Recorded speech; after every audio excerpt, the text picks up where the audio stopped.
seret kalian untuk kerja ya, seret kalian untuk nggak main TikTok, nggak main game nggak berguna, dan untuk kerja.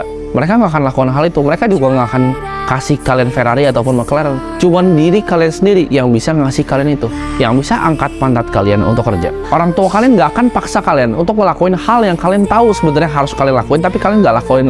Cuma diri kalian yang bisa mengubah diri kalian sendiri. Jadi orang yang haus ilmu, haus belajar, haus akan pengetahuan, merasa selalu dirinya bodoh, ya, nggak merasa arogan lebih pintar dari orang lain. Itu adalah hal-hal yang harus kita tanam di diri kita sendiri.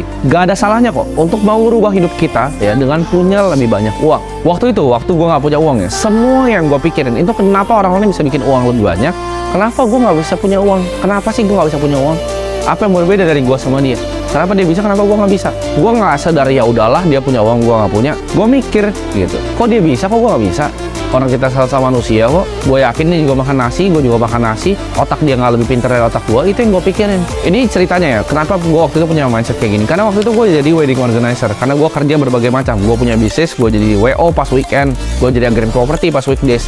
Semua ini pernah gue kerjain waktu gue masih susah naik motor tuh jalan-jalan. Gue jadi wedding organizer, gue jadi ngecekerin ini apa tamu yang masuk. 1, 2, 3 ya, 1. Terus gue kadang aduh salah nih kayaknya. Gue tanya orang hotel ya bahkan, berapa punya lo? Oh dia punya lebih banyak 20, gue tambahin 1, 2, 3, 4, 5, 6, 7, 8, 20. Terus gue liat di depan nih kan, ada orang naik mobil bagus bawa cewek kan, tamu undangan, mobilnya sport, ceweknya cantik. Terus gue pikir kok bisa ya deh kayak ini. Gue sedangkan gue ngecekerin dia masuk gitu. Terus gue siap-siap ini nih apa namanya souvenir untuk orang-orang, souvenir dari corong gue yang kena dimarahin gitu. Gue catat satu. Terus gue mikir kok bisa ya orang naik mobil sport, ceweknya cantik, masuk ke dalam jalan kayak gitu. Apa sih yang beda dia sama gue? Orang kita sama manusia, kenapa gue naik motor butut gitu? Kenapa dia naik mobil sport? Itu yang ada di otak gue, dan gak ada salahnya untuk kalian punya pemikiran kayak gitu. Untuk orang lain bakal kayak, oh sombong banget dia naik mobil sport. Oh dia, itu mah anak orang kaya. Itu pikirannya soal kayak gitu. Kalau gue ngomong ke teman-teman gue hal kayak gini, dia juga bakal ngomong, mobil doang, pentingnya apa?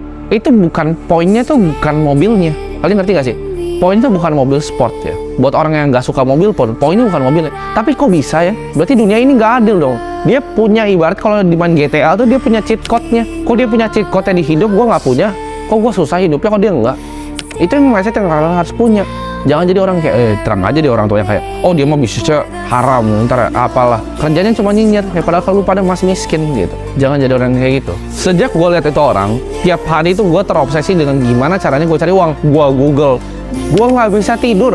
Gue kasih tau lo, setiap malam di otak gue itu gue cari how to make money online, how to make money, how to make money, how to make money, how to invest money, how to multiply money.